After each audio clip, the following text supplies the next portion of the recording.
ನಮಸ್ಕಾರ. ಇದೀಗ ತಾನೇ ಬಂದಿರುವ ಮುಖ್ಯವಾದ ಮಾಹಿತಿಗಳು. ರಾಜ್ಯದ ಗೃಹಲಕ್ಷ್ಮಿಯರಿಗೆ ಗುಡ್ ನ್ಯೂಸ್ ಕೊಟ್ಟ ಸಚಿವ ಲಕ್ಷ್ಮಿ ಹೆಬ್ಬಾಳ್ಕರ್ ಅವರು 4,000 ರೂಪಾಯಿ ಜಮಾ ಜೊತೆಗೆ ಮತ್ತೊಂದು ಹೊಸ ಯೋಜನೆ ಜಾರಿಗೆ. ನಿಮ್ಮ ಹತ್ತಿರವೂ ಕೂಡ ಬಿಪಿಎಲ್ ಕಾರ್ಡ್ ಇದ್ರೆ ಕೂಡಲೇ ವಿಡಿಯೋ ಪೂರ್ತಿಯಾಗಿ ನೋಡಿ.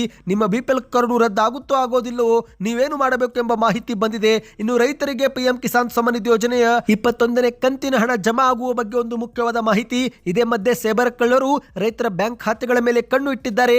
ನೀವು ಎಚ್ಚರಾಗಿರಿ ಸ್ನೇಹಿತರೆ. ಏನಿದು ಮಾಹಿತಿ ನೋಡೋಣ. ಇನ್ನು ಮುಖ್ಯಮಂತ್ರಿ ಸಿದ್ದರಾಮಯ್ಯನವರ ಸಭೆಯಲ್ಲಿ ತಲಾ 5,000 ರೂಪಾಯಿ ಕೊಡುವ ಮುಖ್ಯವಾದ ಘೋಷಣೆ. ಯಾರಿಗೆ ಈ ಒಂದು ಹಣ ಜಮಾ ಆಗುತ್ತೆ, ನೀವೇನು ಮಾಡಬೇಕು, ಅರ್ಜಿ ಸಲ್ಲಿಕೆ ಮಾಡಬೇಕೋ ಮಾಡಬಾರ್ದು, ಎಲ್ಲ ಮಾಹಿತಿಗಳನ್ನು ನೋಡೋಣ ಸ್ನೇಹಿತರೆ. ಇನ್ನು ಕರ್ನಾಟಕದಲ್ಲಿ ನಿರುದ್ಯೋಗ ತಾಂಡವಾಡ್ತಿದೆ. ನಮ್ಮ ರಾಜ್ಯ ಮತ್ತೊಂದು ನೇಪಾಳ ಆಗುತ್ತೆ ಎಂದು ಯತ್ನಾಳ್ ಅವರ ಶಾಕಿಂಗ್ ಭಾಷಣ. ಎಲ್ಲ ಮಾಹಿತಿಗಳನ್ನು ಡೀಟೇಲ್ ಆಗಿ ನೋಡೋಕ್ಕಿಂತ ಮೊದಲು ನೀವು ನಮ್ಮ ಚಾನಲ್ಗೆ ಮೊದಲು ಬಾರಿ ಭೇಟಿ ಕೊಡ್ತಾ ಇದ್ರೆ ದಯವಿಟ್ಟು ಸಬ್ಸ್ಕ್ರೈಬ್ ಬಟನ್ ಮೇಲೆ ಕ್ಲಿಕ್ ಮಾಡಿ. ಪಕ್ಕದಲ್ಲಿ ಕಾಣಿಸುವ ಗಂಟೆ ಕೂಡ ಒತ್ತಿ ಇದ್ರೆ ಕರ್ನಾಟಕದ ಮುಖ್ಯವಾದ ಮಾಹಿತಿಗಳು ನಿಮಗೆ ಮೊದಲು ಸಿಗುತ್ತವೆ. ವಿಡಿಯೋಗೆ ಲೈಕ್ ಮಾಡಿ ಮತ್ತು ವಿಡಿಯೋ ಪೂರ್ತಿಯಾಗಿ ನೋಡಿ. ಬನ್ನಿ ಸ್ನೇಹಿತರೆ, ಎಲ್ಲ ಮುಖ್ಯವಾದ ಮಾಹಿತಿಗಳನ್ನು ಡೀಟೇಲ್ ಆಗಿ ನೋಡೋಣ. ನೀವು ಕೂಡ ಗೃಹಲಕ್ಷ್ಮಿ ಯೋಜನೆ ಫಲಾನುಭವಿಗಳಾಗಿದ್ದರೆ ನಿಮ್ಮ ಖಾತೆಗೆ ಎಷ್ಟು ಕಂತು ಜಮಾ ಆಗಿದೆ ಕಮೆಂಟ್ ಮಾಡಿ. ಏಕೆಂದರೆ ಈಗ ಸರ್ಕಾರದಿಂದ ಇಲ್ಲಿವರೆಗೆ 23 ಕಂತು ಬಿಡುಗಡೆ ಮಾಡಲಾಗಿದೆ ಎಂದು ಸ್ವತಃ ಸಚಿವ ಲಕ್ಷ್ಮಿ ಹೆಬ್ಬಾಳ್ಕರ್ ಅವರು ಮಾಹಿತಿ ಕೊಟ್ಟಿದ್ದಾರೆ. ಅಂದರೆ ಸ್ನೇಹಿತರೆ, ಜುಲೈ ತಿಂಗಳವರೆಗಿನ ಕಂತನ್ನು ಜಮೆ ಮಾಡಲಾಗಿದ್ದು ಆಗಸ್ಟ್ ತಿಂಗಳ 24ನೇ ಕಂತು ಮಾತ್ರ ಬಾಕಿ ಇದ್ದು ಅದನ್ನು ಕೂಡ ಶೀಘ್ರವೇ ಹಾಕುವುದಾಗಿ ಸಚಿವ ಲಕ್ಷ್ಮಿ ಹೆಬ್ಬಾಳ್ಕರ್ ಅವರು ಮಾಹಿತಿ ಕೊಟ್ಟಿದ್ದಾರೆ. ಹೌದು, ಸೆಪ್ಟೆಂಬರ್ 20ರಂದು ಗೃಹಲಕ್ಷ್ಮಿ ಯೋಜನೆಯ 23ನೇ ಜುಲೈ ಕಂತು ಬಿಡುಗಡೆ ಮಾಡಲಾಗಿದೆ ಸ್ನೇಹಿತರೆ. ಈ ಒಂದು ಹಣ ಈಗಾಗಲೇ ಕೆಲ ಮಹಿಳೆಯರ ಬ್ಯಾಂಕ್ ಖಾತೆ ಜಮೆ ಆಗುವುದು ಕೂಡ ಶುರುವಾಗಿದೆ. ಹಾಗಾಗಿ ನಿಮ್ಮ ಖಾತೆಗೂ ಹಣ ಜಮಾ ಆಗಿದ್ರೆ ಕಮೆಂಟ್ ನಲ್ಲಿ ಎಸ್ ಎಂದು ಕಮೆಂಟ್ ಮಾಡಿ. ಇನ್ನು ಇದೇ ಮಧ್ಯೆ ಸಚಿವ ಲಕ್ಷ್ಮಿ ಹೆಬ್ಬಾಳ್ಕರ್ ಅವರು ಗೃಹಲಕ್ಷ್ಮಿ ಯೋಜನೆಯ ಜೊತೆಗೆ ಮತ್ತೊಂದು ಗುಡ್ ನ್ಯೂಸ್ ಕೊಟ್ಟಿದ್ದಾರೆ. ಹೌದು, ಮಹಿಳೆ ಎಂದ್ರೇನೆ ಸ್ವಾವಲಂಬನೆಯ ಪ್ರತೀಕ. ಪಂಚ ಗ್ಯಾರಂಟಿ ಯೋಜನೆಗಳಿಂದ ರಾಜ್ಯದ ಮಹಿಳೆಯರ ಬದುಕು ಸುಧಾರಣೆ ಕಂಡಿದೆ. ಈ ಮೊದಲು ಮಹಿಳೆಯರಿಗೆ ಬ್ಯಾಂಕುಗಳಿಂದ ಸರಿಯಾಗಿ ಸಾಲ ಸೌಲಭ್ಯ ಸಿಗುತ್ತಿದ್ದಿಲ್ಲ. ಇದರ ಪರಿಣಾಮವಾಗಿಯೇ ಜೀವನ ಕಟ್ಟಿಕೊಳ್ಳಲು ಮಹಿಳೆಯರಿಗೆ ಕಷ್ಟವಾಗುತ್ತಿದ್ದು, ಇದನ್ನ ಅರಿತಂತ ಸರ್ಕಾರ ಈಗ ಗೃಹಲಕ್ಷ್ಮಿ ಯೋಜನೆ ಫಲಾನುಭವಿಗಳ ಹೆಸರಲ್ಲಿ ಸಹಕಾರ ಸಂಘ ಆರಂಭಿಸಲು ಚಿಂತನೆ ಮಾಡುತ್ತಿದೆ. ಈ ಮೂಲಕ ಮಹಿಳೆಯರಿಗೆ ಸಾಲ ಸೌಲಭ್ಯ ನೀಡಿ ಅವರನ್ನು ಸ್ವಾವಲಂಬಿಗಳಾಗಿ ಮಾಡುತ್ತೇವೆ ಎಂದು ಲಕ್ಷ್ಮಿ ಹೆಬ್ಬಾಳ್ಕರ್ ಅವರು ಮಾಹಿತಿ ಕೊಟ್ಟಿದ್ದಾರೆ. ಹೌದು, ಅಂದಹಾಗೆ ಸ್ನೇಹಿತರೆ, ಗೃಹಲಕ್ಷ್ಮಿ ಯೋಜನೆ ಅಡಿಯಲ್ಲಿ ಒಟ್ಟು 23 ಕಂತು ಜಮೆ ಮಾಡುವ ಮೂಲಕ ಮಹಿಳೆಯರಿಗೆ 46,000 ರೂಪಾಯಿ ಹಣ ಇಲ್ಲಿವರೆಗೆ ಜಮೆ ಮಾಡಲಾಗಿದೆ. ಇದೀಗ ಆಗಸ್ಟ್ ತಿಂಗಳ 24ನೇ ಕಂತು ಕೂಡ ಶೀಘ್ರವೇ ಜಮೆ ಮಾಡುವುದಾಗಿ ಲಕ್ಷ್ಮಿ ಹೆಬ್ಬಾಳ್ಕರ್ ಅವರು ಮಾಹಿತಿ ಕೊಟ್ಟಿದ್ದಾರೆ. ಬಹುಶಃ ಅಕ್ಟೋಬರ್ 20 ದೀಪಾವಳಿ ವೇಳೆಗೆ ಈ ಒಂದು 24ನೇ ಕಂತು ಕೂಡ ಜಮೆ ಆಗಬಹುದು. ಇನ್ನು ಇದೇ ಮಧ್ಯೆ ಬಿಪಿಎಲ್ ಪಡಿತರ ಚೀಟಿದಾರರಿಗೆ ಒಂದು ಮುಖ್ಯವಾದ ಮಾಹಿತಿ ಬಂದಿದೆ. ನಿಮಗೆ ಗೊತ್ತಿರುವಂತೆ ರಾಜ್ಯದಲ್ಲಿ ಅನರ್ಹ ಬಿಪಿಎಲ್ ಕಾರ್ಡ್ ಅನ್ನು ಈಗಾಗಲೇ ರದ್ದು ಮಾಡುವ ಪ್ರಕ್ರಿಯೆ ಪ್ರಾರಂಭವಾಗಿದೆ. ಹೌದು ಗೆಳೆಯರೆ, ಕಾಂಗ್ರೆಸ್ ಸರ್ಕಾರ ರಾಜ್ಯದಲ್ಲಿ ಅನರ್ಹರ ಬಳಿ ಇರುವ ಬಿಪಿಎಲ್ ಕಾರ್ಡ್ಗಳನ್ನು ರದ್ದುಪಡಿಸುವ ಕಾರ್ಯಕ್ಕೆ ಕೈ ಹಾಕಿದ್ದು. ಹಾಗಾದ್ರೆ ನಿಮ್ಮದು ಕೂಡ ಬಿಪಿಎಲ್ ಕಾರ್ಡ್ ರದ್ದಾಗುತ್ತಾ? ರದ್ದಾದ್ರೆ ನೀವೇನು ಮಾಡಬೇಕು ಎಂಬ ಮಾಹಿತಿ ಡೀಟೇಲ್ ಆಗಿ ನೋಡೋಣ.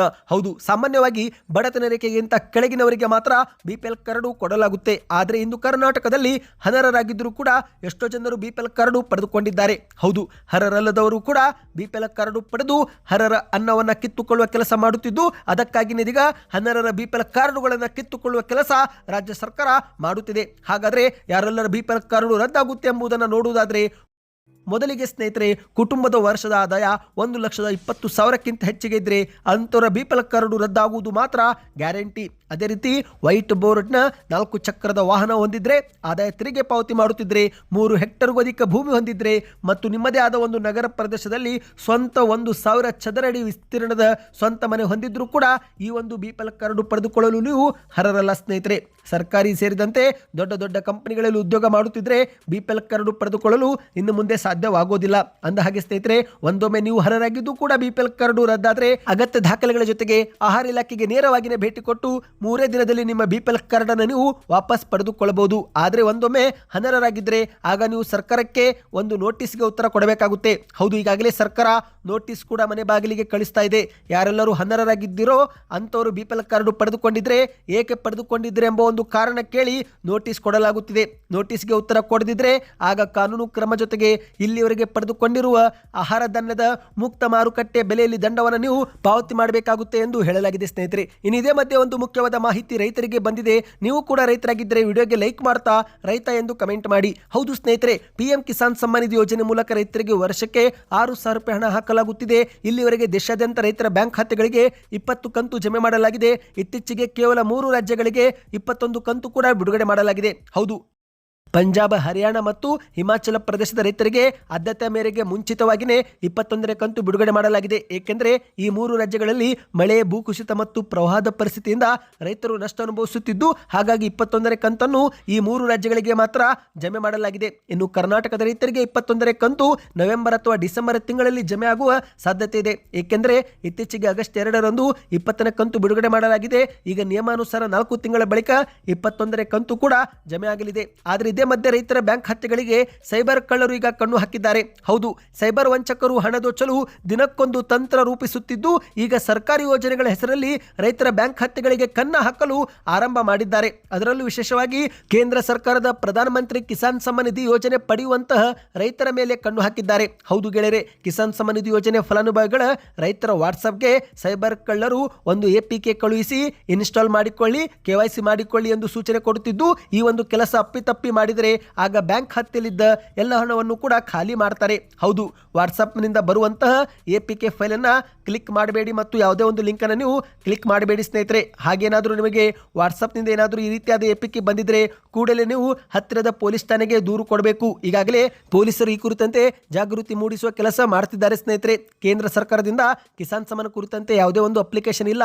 KYC ನೀವೇನಾದರೂ ಮಾಡಿಕೊಳ್ಳುವುದಿದ್ರೆ ನೇರವಾಗಿ ನೀವು ಪೋರ್ಟಲ್ಗೆ ಭೇಟಿ ಕೊಟ್ಟು KYC ಮಾಡಿಕೊಳ್ಳಬಹುದು. ಆದರೆ ವಾಟ್ಸಪ್ನಲ್ಲಿ ಬರುವ ಸಂದೇಶವನ್ನು ನಂಬಿ ಯಾವುದೋ ಒಂದು ಕ್ಲಿಕ್ ಮಾಡಬೇಡಿ ಎಂದು ಹೇಳಲಾಗಿದೆ. ಈಗಾಗಲೇ ದೇಶಾದ್ಯಂತ ಇದೇ ಒಂದು ಸ್ಕ್ಯಾಮ್ ಕುರಿತಂತೆ ಹಲವು ಪ್ರಕರಣಗಳು ದಾಖಲಾಗಿವೆ ಎಂದು ಪೊಲೀಸ್ ಇಲಾಖೆ ಮೂಲಕ ಮಾಹಿತಿ ಲಭ್ಯವಾಗಿದೆ. ಇನ್ನೀಗ ಮತ್ತೊಂದು ಮುಖ್ಯವಾದ ಮಾಹಿತಿಗೆ ಹೋಗೋಣ. ನಿಮಗೆಲ್ಲರಿಗೂ ಗೊತ್ತಿರುವಂತೆ ರಾಜ್ಯಾದ್ಯಂತ ಸೆಪ್ಟೆಂಬರ್ 22ರಿಂದಲೇ ಜಾತಿ ಗಣತಿ ಸಮೀಕ್ಷೆ ಕಾರ್ಯ ಪ್ರಾರಂಭವಾಗಿದೆ. ಈಗಾಗಲೇ ಹಲವರ ಮನೆ ಬಾಗಿಲಿಗೆ ಅಧಿಕಾರಿಗಳು ಬಂದು ಪ್ರಶ್ನೆಗಳನ್ನು ಕೂಡ ಕೇಳುತ್ತಿದ್ದಾರೆ. ನಿಮ್ಮ ಮನೆ ಬಾಗಿಲಿಗೂ ಶಿಕ್ಷಕರು ಅಥವಾ ಆಶಾ ಕಾರ್ಯಕರ್ತೆಯರು ಬಂದಿಲ್ವಾ ಕಮೆಂಟ್ ಮಾಡಿ ಸ್ನೇಹಿತರೆ. ಒಟ್ಟು 60 ಪ್ರಶ್ನೆಗಳನ್ನು ಕೇಳಲಿದ್ದಾರೆ. ಕುಟುಂಬದ ಆದಾಯವೇನು, ಮನೆ ಸ್ವಂತದ್ದ, ಸಾಲಗಳು ಏನಾದರೂ ಮಾಡಿದ್ದೀರಾ, ಜಾತಿ ಉಪಜಾತಿ ಸೇರಿದಂತೆ ಒಟ್ಟು ಸರಿಸುಮಾರು 60 ಪ್ರಶ್ನೆಗಳನ್ನು ಕೇಳಲಿದ್ದಾರೆ. ಆದರೆ ಈಗ ಇದೇ ಬೆನ್ನಲ್ಲೇ ಸಮೀಕ್ಷಾದಾರರಿಗೆ ಸರ್ಕಾರವು ಕೂಡ ತಲಾ 5,000 ರೂಪಾಯಿ ಕಂತಿನ ಗೌರವಧನವನ್ನು ಬಿಡುಗಡೆ ಮಾಡಲು ಮುಂದಾಗಿದೆ. ಹೌದು, ಹಿಂದುಳಿದ ವರ್ಗಗಳ ಕಲ್ಯಾಣ ಇಲಾಖೆಯವರ ಆದೇಶದನ್ವಡಿಯಲ್ಲಿ ಸಾಮಾಜಿಕ ಮತ್ತು ಶೈಕ್ಷಣಿಕ ಸಮೀಕ್ಷೆಯಲ್ಲಿ ಪಾಲ್ಗೊಂಡಿರುವ 1,20,728 ಸಮೀಕ್ಷಾದಾರರಿಗೆ ಮೊದಲನೇ ಕಂತಿನಲ್ಲಿ ಗೌರವಧನ ತಲಾ 5,000 ರೂಪಾಯಿಯಂತೆ ಎಲ್ಲಾ ಜಿಲ್ಲಾಧಿಕಾರಿಗಳಿಗೆ ಒಟ್ಟು 60,36,40,000 ಹಣವನ್ನು ಬಿಡುಗಡೆ ಮಾಡಲು ತೀರ್ಮಾನಿಸಿ ಆದೇಶ ಹೊರಡಿಸಲಾಗಿದೆ ಸ್ನೇಹಿತರೆ. ಇದೊಂದು ಮುಖ್ಯವಾದ ಮಾಹಿತಿಯಾಗಿತ್ತು. ಇನ್ನು ನಿಮ್ಮ ಮನೆ ಬಾಗಿಲಿಗೂ ಅಧಿಕಾರಿಗಳು ಬಂದಿಲ್ವಾ, ನಿಮ್ಮ ಒಂದು ಕುಟುಂಬದ ಸಮೀಕ್ಷೆ ಆಗಿದೆಯೋ ಆಗಿಲ್ಲವೋ ಕಮೆಂಟ್ ಮಾಡಿ. ಈಗ ಕೊನೆಯ ಮುಖ್ಯವಾದ ಮಾಹಿತಿಗೆ ಹೋಗೋಣ ಸ್ನೇಹಿತರೆ. ಇದೀಗ ಮತ್ತೊಮ್ಮೆ ರಾಜ್ಯ ಸರ್ಕಾರದ ವಿರುದ್ಧ ಶಾಸಕ ಯತ್ನಾಳ್ ಅವರು ಕಿಡಿಕಾರಿದ್ದಾರೆ. ರಾಜ್ಯದಲ್ಲಿ ನೇಮಕಾತಿ ಪ್ರಕ್ರಿಯೆ ಸ್ಥಗಿತಗೊಂಡಿದ್ದು ನಿರುದ್ಯೋಗ ತಾಂಡವಾಡ್ತಿದೆ. ಹಿಂದೂಗಳ ಮೇಲೆ ದೌರ್ಜನ್ಯ ವ್ಯಾಪಕವಾಗಿ ನಡೀತಾ ಇದೆ. ಕರ್ನಾಟಕ ಮತ್ತೊಂದು ನೇಪಾಳವಾಗುವ ಕಾಲ ದೂರವಿಲ್ಲ ಎಂದು ಶಾಸಕ ಯತ್ನಾಳ್ ಅವರು ದಾವಣಗೆರೆ ಜಿಲ್ಲೆಯಲ್ಲಿ ಮಾಧ್ಯಮಗಳ ಮುಂದೆ ಕಳವಳವನ್ನು ವ್ಯಕ್ತಪಡಿಸಿದ್ದಾರೆ. ಸುದ್ದಿಗಾರರ ಮುಂದೆ ಮಾತನಾಡಿದಂತ ಯತ್ನಾಳ್ ಅವರು ಗಣಪತಿ ಮೆರವಣಿಗೆ ಮೇಲೆ ಕಲ್ಲು ಬೀಳುತ್ತಿದ್ದರೂ ರಾಜ್ಯ ಸರ್ಕಾರ ಯಾವುದೇ ಕ್ರಮ ಕೈಗೊಳ್ಳುತ್ತಿಲ್ಲ. ರಾಜ್ಯದಲ್ಲಿ ಕಾನೂನು ಸುವ್ಯವಸ್ಥೆ ಹಾಳಾಗಿ ಹೋಗಿದೆ. ಮುಂಬರುವ ಚುನಾವಣೆಯಲ್ಲಿ ಇದಕ್ಕೆ ಉತ್ತರ ಸಿಗಲಿದೆ. ಇಂದು ಗಣಪತಿ ಉತ್ಸವಕ್ಕೆ 108 ನಿರ್ಬಂಧ ವಿಧಿಸುತ್ತಾರೆ. ಹಿಂದೂ ಧರ್ಮದ ಹುಡುಗರು ನೃತ್ಯ ಮಾಡಲು ಅವಕಾಶ ಇರುವುದೇ ಗಣಪತಿ ಹಬ್ಬದಲ್ಲಿ ಮಾತ್ರ. ಆದರೆ ಇದೇ ಹಬ್ಬಕ್ಕೆ DJ ನಿಷೇಧ ಹೇರುವುದು ಅಕ್ಷಮ್ಯ ಎಂದು ಆಕ್ರೋಶ ವ್ಯಕ್ತಪಡಿಸಿದ್ದಾರೆ. ಉಚಿತ ಅಕ್ಕಿಯನ್ನ ತಿಂದು ಬಸ್ಸಲ್ಲಿ ಓಡಾಡಿಕೊಂಡಿದ್ರೆ ಸಾಕಾ, ಉದ್ಯೋಗ ಬೇಡವಾ ಎಂದು ಕಾಂಗ್ರೆಸ್ ಸರ್ಕಾರದ ವಿರುದ್ಧ ಪ್ರಶ್ನೆಯನ್ನ ಮಾಡಿದ್ದಾರೆ. ಹೌದು ಸ್ನೇಹಿತರೆ, ಉಚಿತ ಅಕ್ಕಿಯನ್ನ ಉಣ್ಣುಕೊಂಡು ಬಸ್ಸಲ್ಲಿ ಓಡಾಡಿಕೊಂಡಿದ್ರೆ ಸಾಕೆ, ಯುವಕರಿಗೆ ಕೆಲಸ ಮಾಡಲು ಉದ್ಯೋಗ ಬೇಡವೇ? ಇಂದು ಪೊಲೀಸ್ ನೇಮಕಾತಿ ಮಾಡುತ್ತಿಲ್ಲ.